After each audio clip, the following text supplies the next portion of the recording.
السلام علیکم ساتھیوں، آج آپ کے سامنے جو افسانہ لے کے آئے ہیں اس افسانے کا نام ہے اپنے دکھ مجھے دے دو۔ اسی کے نام سے افسانوی مجموعہ ہے اور یہ سب سے اہم اور مرکزی افسانہ بھی مانا جاتا ہے۔ چلیے اس کا تفصیلی خلاصہ پیش کرتے ہیں۔ شادی کا آغاز اور اندرونی بدلاؤ۔ افسانے کی شروعات مدن اور اندو کی شادی کی پہلی رات سے ہوتی ہے۔ مدن کے ذہن میں روایتی مردانہ خیالات، جسمانی تسکین اور خوف ہوتا ہے۔ اندو ایک شرمیلی لڑکی ہے، بے حد حساس اور ایثار پیشہ لڑکی ہے۔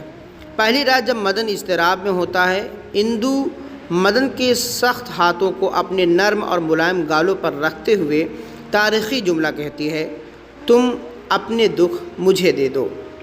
مشترکہ خاندانی نظام اور چپکی بھابھی کا کردار۔ شادی کے بعد اندو اس بڑے مشترکہ خاندان میں رچ بس جاتی ہے۔ چپکی بھابھی، جن کا یہ نام ان کے چپکے رہنے یا چلنے یا باتوں کی وجہ سے پڑا ہے، اور دریاباد والی پھوپھی وغیرہ اندو کو روایتی بہو کی طرح گھر کے کاموں میں جھونک دیتی ہیں۔ اندو صبح سے شام تک چولہا چوکی، برتن دھونا، ساس نند اور دیوروں کی دیکھ بھال میں جٹی رہتی ہے۔ مدن کا کاروبار۔ گندے بروزے کی تجارت اور معاشی بحران۔ مدن کا کاروبار گندو بروزے کا تھا۔ وہ جنگلوں یعنی پنجاب، ہماچل کے خطوں سے چیڑ اور دیودار کے درختوں سے نکلنے والے گندے بروزے کو لے کر پروسیس کرتا تھا اور میسور و آسام وغیرہ سے منگوا کر بیچتا تھا۔ لیکن اچانک گندو بروزے کی ریٹ گر جاتے ہیں اور مدن کو تجارت میں بھاری نقصان یعنی مندی ہوتا ہے۔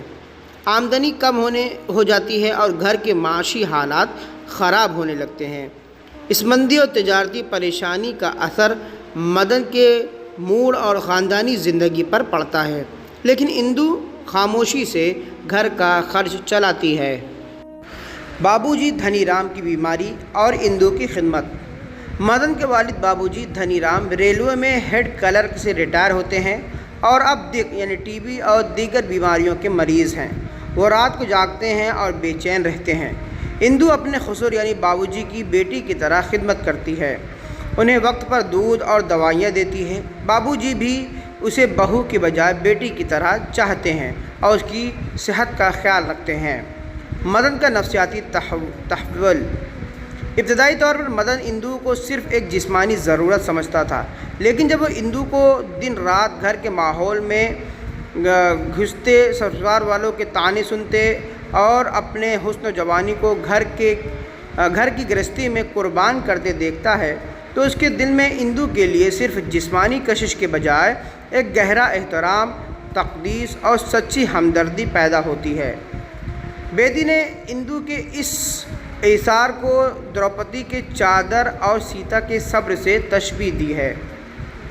حمل، زچگی اور نقطۂ عروج۔ اندو حاملہ ہو جاتی ہے، لیکن اس حالت میں بھی وہ کام کاج سے پیچھے نہیں ہٹتی۔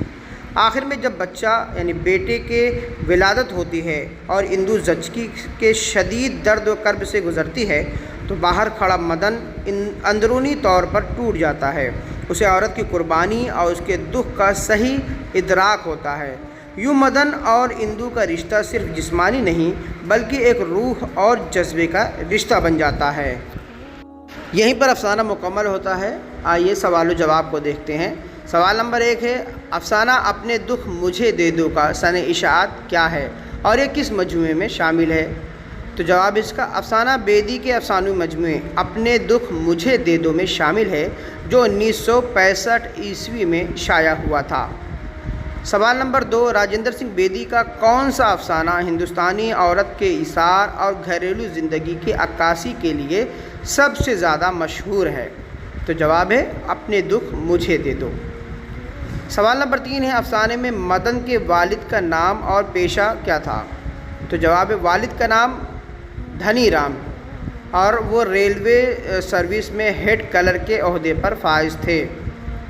سوال ہے اگلا، سوال نمبر 4، مدن کس چیز کی تجارت یا کاروبار کرتا تھا؟ تو جواب ہے گندو بروزے یعنی چیڑ کے درختوں کے گوند کا کاروبار کرتا تھا جو جنگلات سے منگوایا جاتا تھا۔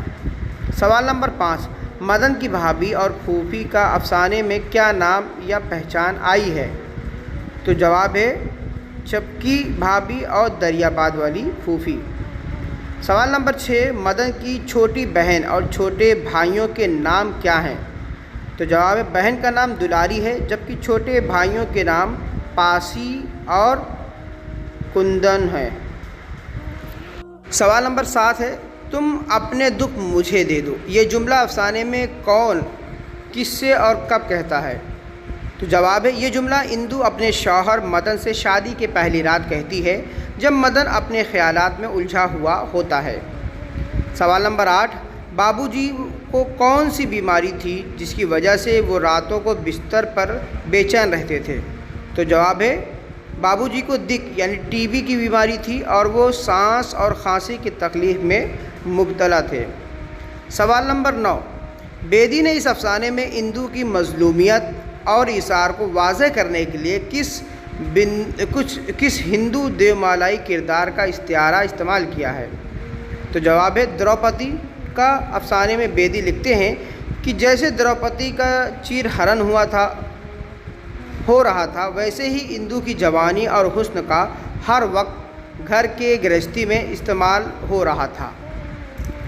سوال نمبر 10 ہے، مدن کے ذہن میں جب اندو کے لیے جسمانی ہوس کے بجائے روحانی محبت پیدا ہوتی ہے تو بیدی نے اسے کس جملے میں واضح کیا ہے؟ تو جواب ہے اس نے اندو کو اپنے ساتھ لپٹایا تو وہ ایک جسم ہی نہیں رہ گیا تھا، اس کے ساتھ ایک روح بھی شامل ہو گئی تھی۔ سوال نمبر 11، افسانے کے اختتام پر اندو کے یہاں کیا پیدا ہوتا ہے؟ تو جواب ہے ایک بیٹا پیدا ہوتا ہے۔ سوال نمبر 12 ہے، راجندر سنگھ بیدی کا افسانہ اپنے دکھ مجھے دے دو کس اسلوب اور تکنیک کا بہترین نمونہ ہے؟